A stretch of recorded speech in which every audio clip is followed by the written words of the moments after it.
Epilogue. Telling how Robin Hood came back again to Sherwood Forest, and how Sir William Dale was sent against him to take him. Likewise, it is how Robin Hood died by the treachery of his cousin, the prioress of the nunnery of Kirklees. And now, dear friend, you who have journeyed with me in all these merry doings, I will not bid you follow me further, but will drop your hand here with a good den if you wish it. For that which come hereafter speaketh of the breaking up of things, and shows how joys and pleasures that are dead and gone can never be set upon their feet to walk again. I will not dwell upon the matter over long, but will tell as speedily as may be of how that stout fellow Robin Hood died, as he had lived, not as court as Earl of Huntingdon, but with bow in hand, his heart in the greenwood, and he himself a right yeoman. King Richard died upon the battlefield in such a way as properly became a lion-hearted king, as you yourself no doubt knows. So after a time the Earl of Huntingdon, or Robin Hood as we still call him, as of old, finding nothing for his doing abroad, came back to merry England again. With him Allan a Dale and his wife, and the fair Ellen, for these two had been chief of Robin's household ever since he had left Sherwood Forest. It was in the springtime when they landed once more on the shores of England. The leaves were green, and the small birds sang blithely, just as they used to do in fair Sherwood, when Robin Hood roamed the woodland shades with a free heart and a light heel. All the sweetness of the time and the joyousness of everything brought back to Robin's mind his forest life, so that a great longing came upon him to behold the woodlands once more. So he went straightway to King John, and besought leave of him to visit Nottingham for a short season. The king gave him leave to come and go, but bade him not to stay longer than 3 days at Sherwood. So Robin Hood and Allan Dale set forth without delay to Nottinghamshire and Sherwood Forest. The first night they took up their inn at Nottingham town, yet they did not go to pay their duty to the sheriff, for his worship bore many a bitter grudge against Robin Hood, which grudges had not been lessened by Robin's rise in the world. The next day, at early hour, they mounted their horses and set forth to the woodlands. As they passed along the road, it seemed to Robin that he knew every stick and stone that his eyes looked upon. Yonder was a path that he had oftentimes trod of a mellow evening with Little John beside him. Here was one, now nigh coped with brambles, along which he and a little band had walked when they went forth to seek a certain curtail friar. "Look, Allan," cried Robin, "dost thou not see the scar on yonder beechen tree? That was made when thine arrow stripped away a piece of the bark. That day thine shaft missed the noble heart so sadly. That was the same day that we caught by the storm, and had to lodge overnight at the old farmer's house, he who had been the 3 buxom daughters." Thus they rode slowly onward, talking about these old familiar things, old and yet new, for they found more in them than they had ever thought of before. Thus at last they came to the open glade, and the broad, well-spreading greenwood tree, which was their home for so many years. Neither of the two spoke when they stood beneath that tree. Robin looked all about him at the well-known things, so like what they used to be, and yet so different. For where once was the bustle of many busy fellows, was now the quietness of solitude. And as he looked, the woodlands, the greensward, and the sky all blurred together in his sight through salted tears, for such a great yearning came upon him as he looked over these things, as well known to him as the fingers of his right hand, that he could not keep back the water from his eyes. That morning he had slung his good old bugle horn over his shoulder, and now with the yearning came a great longing to shout his bugle once more. He raised it to his lips.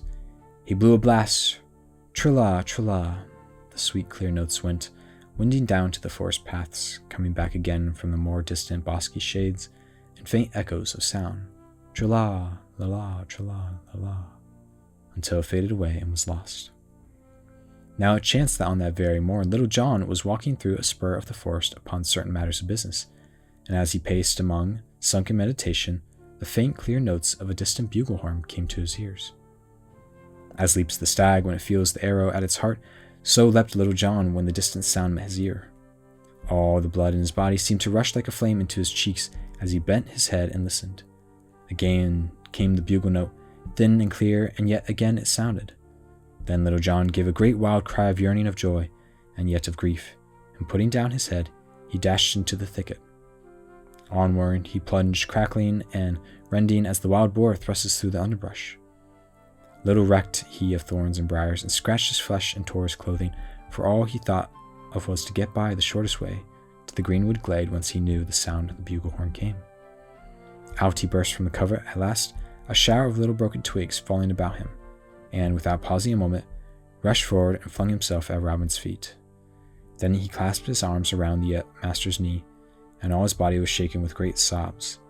Neither could Robin nor Allen a Dale speak, but stood looking down at Little John with tears rolling down their cheeks. While they thus stood, 7 royal rangers rushed into the open glade, and raising a great shout of joy at the sight of Robin, and at their head was Will Studley. Then, after a while, came 4 more panting with their running, and 2 of these 4, Will Scathlock and Midge the miller, for all of these had heard the sound of Robin Hood's horn. All these ran to Robin and kissed his hands and his clothing, and with great sounds of weeping.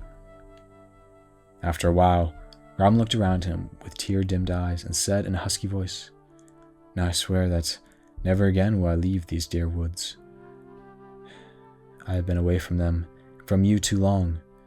Now do I lay by the name of Robert Earl of Huntingdon, and take upon me once again the nobler title of Robin Hood the yeoman." At this a great shout went up, and all the yeomen shook one another hands for joy. The news that Robin Hood had come back again to dwell in Sherwood as of old spread like wildfire all over the countryside, so that ere it seemed night that passed nearly all his old yeomen had gathered about him again. But when the news of all this reached the ears of King John, he swore both loud and deep, and took a solemn vow, that he would not rest until he had Robin Hood in his power, dead or alive. Now there was present at court a certain knight, Sir William Dale, as gallant a soldier as ever donned harness.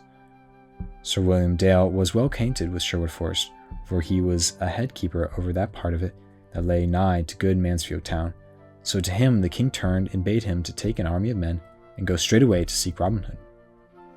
Likewise the king gave Sir William his signet ring to show to the sheriff that he might raise all his armed men to aid in the others in their chase of Robin.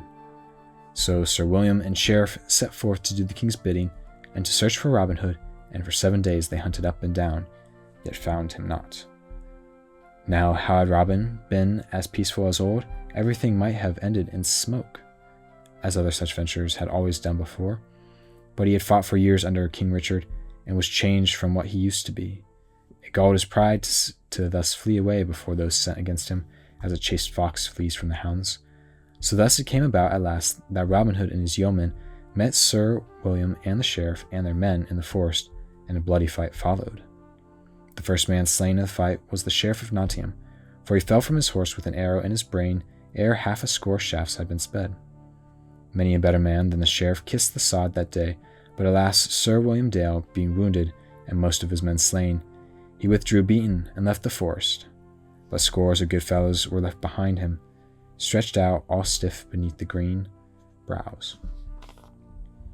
But though Robin Hood had beaten off his enemies in fair fight, all this lay heavily upon him, so that he brooded over it until a fever seized upon him. For 3 days it held him, and though he strove to fight it off, he was forced to yield at last. Thus it came that on the morning of the 4th day he called Little John to him, and told him that he could not shake the fever from him, and that he would go to his cousin, the prioress of Nunnery near Kirklees in Yorkshire, who was a skilful leech, and he would have her open a vein in his arm, and take a little blood from him for the battering of his health. Then he bade Little John make ready to go also, for he might perchance need aid in his journey. So Little John and he took their leave of the others, and Robin Hood bade Will Studley to be captain of the band until they should come back. Thus they came by ease stages and slow journey until they reached the nunnery of Kirklees.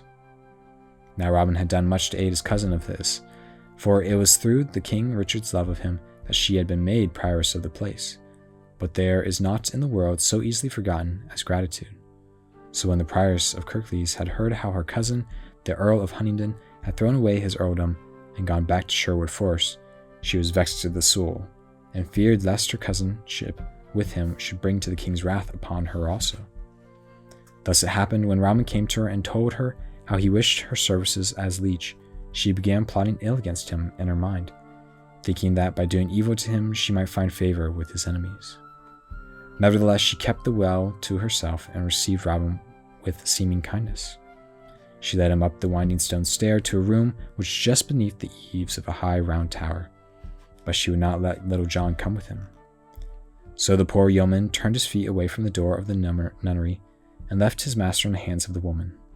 But though he did not come in, neither did he go far away, for he lay down in a little glade near by, where he could watch the place that Robin abided, like some great faithful dog, turned away from the door where his master had entered. After the woman had gotten Robin Hood to the room beneath the eaves, the prioress sent all the others away. Then, taking a little cord, she tied it tightly around Robin's arm, as though she were about to bleed him. And so she did bleed him. But the vein she opened was not one of those that lie close and blue beneath the skin. Deeper she cut than that, for we open one of those veins, which the bright red blood runs leaping from the heart. Of this Robin knew not, for though he saw the blood flow, it did not come fast enough to make him think that there was any ill in it. Having done this vile deed, the prioress turned and left her cousin, locking the door behind her. And all that livelong day the blood ran from Robin's arm, nor could he check it, though he strove in every way to do so.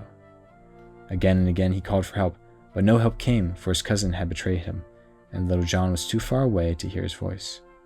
So he bled and bled until he felt his strength slipping away from him. Then he arose, tottering and bearing himself up by a palm of his hands against the wall. He reached his bugle horn at last. Thrice he sounded it, but weakly and faintly, for his breath was fluttering through sickness and loss of strength. Nevertheless, Little John heard it where he lay in the glade, and with a heart all sick with dread, he came running, leaping towards the nunnery. Loudly he knocked at the door, and a loud voice shouted for them to let him in, but the door was of massive oak, strongly barred and studded with spikes, so they felt safe, and bade Little John be gone. Then Little John's heart was mad with grief and fear for his master's life. Wildly he looked about him, and his sight fell upon a heavy stone mortar, such as 3 men could not lift nowadays. Little John took 3 steps forward, and bending his back, heaved the stone mortar upward for where it stood deeply rooted. Staggering under its weight, he came forward and hurled it crashing against the door. In burst the door, and away fled the frightened nuns, shrieking at his coming. Then Little John strode in, and never a word said he, but up the winding stone steps he ran till he reached the room wherein his master was. There he found the door locked also, but putting his shoulder against it, he burst the lock as though they were made of brittle ice. There he saw his own dear master, leaning against the grey stone wall, his face all white and drawn, and his head swaying to and fro with weakness. Then, with a great wild cry of love and grief and pity, Little John leaped forward and caught Robin Hood in his arms. Up he lifted him, as a mother lifts her child, and carrying him to the bed, laid him tenderly thereon. And now the prioress came in hasty, for she was frightened at what she had done, and dreaded the vengeance of Little John and the others of the band. Then she staunched the blood by cunning bandages so that it flowed no more. All the while Little John stood grimly by, and after she had gone, he sternly bade her to be gone, and she obeyed, pale and trembling. Then after she had departed, Little John spake cheering words, laughing loudly, and saying that all this was a child's fright, and that stout yeoman would die at the loss of a few drops of blood. Why, quoth he, give thee a sin night, and thou wast roaming the woods as boldly as ever. But Robin Hood shook his head, and smiled faintly where he lay. Mine own dear Little John, whispered he, heaven bless thy kind rogue heart, but, dear friend, we will never roam the woods again. Aye, but we will, quoth Little John loudly. I say again, aye, out upon it. Who dares say that any more harm shall come upon thee? Am I not by thee? Let me see who dares touch. But he stopped of a sudden, for his words choked him. At last he said in a deep husky voice, Now if aught of harm befalls thee because of this day's doing, I swear by St. George that the red cock shall crow over the roof tree of this house, for the hot flames shall lick every crack and cranny thereof. As for these women, here he ground his teeth, it will be an ill day for them. But Robin Hood took Little John's rogue brown fist in his white hands, and chid him softly in his low, weak voice, asking him since what time Little John had thought of doing harm to women, even in vengeance. Thus he talked till, at last, the other promised in a choking voice that no ill should fall upon the place, no matter what happened. Then a silence fell, and Little John sat with Robin Hood's hand in his gaze, looking out the window, ever and anon swallowing a great lump that came into his throat.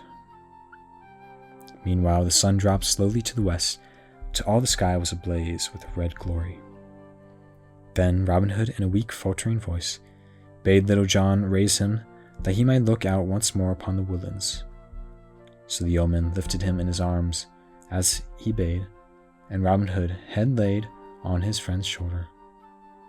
Long he gazed with a wide, lingering look, while the other sat with bowed head.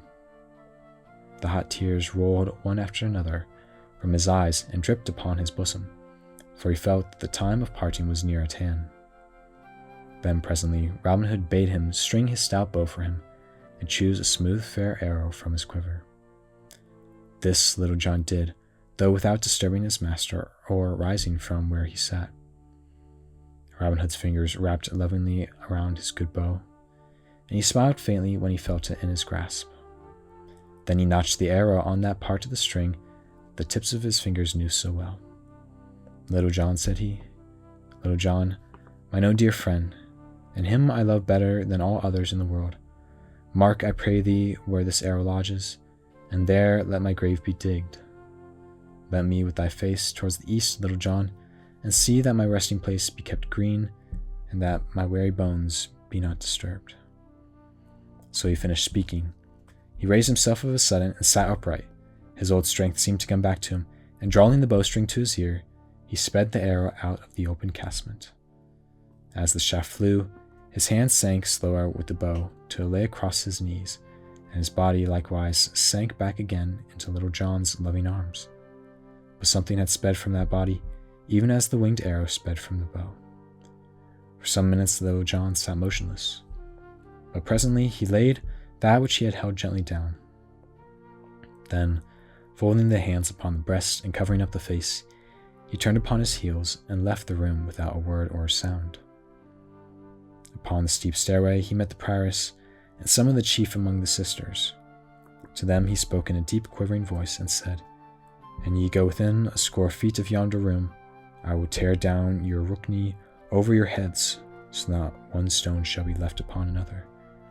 Bear my words well in mind, for I mean them." So saying, he turned and left them, and they presently saw him running rapidly across the open, through the falling of dusk, until he was swallowed up by the forest. The early gray of the coming morn was just beginning to lighten the black sky towards the eastward, when Little John and 6 more of the band came rapidly across the open towards the nunnery. They saw no one, for the sisters were all hidden away from sight, having been frightened by Little John's words. Up the stone stairs they ran, and a great sound of weeping was presently heard. After a while, this ceased, and then came the scuffling and shuffling of men's feet, as they carried a heavy weight down the steep and winding stairs. So they went forth from the nunnery, and as they passed through the doors thereof, a great loud sound of wailing arose. For the glade that lay all dark in the dawning, as though many men hidden in the shadows had lifted up their voices in sorrow. Thus died Robin Hood at Kirklees Nunnery in fair Yorkshire, with mercy in his heart toward those who had been his undoing, for thus he showed mercy for the erring and pity for the weak through all the time of his living. His yeomen were scattered henceforth, but no great ill befell them thereafter, for a more merciful sheriff, and one who knew them not so well, succeeding the one that had gone. And they, being separated here and there throughout the countryside, they abided in peace and quietness, so that many living to hand down these tales to their children and their children's children.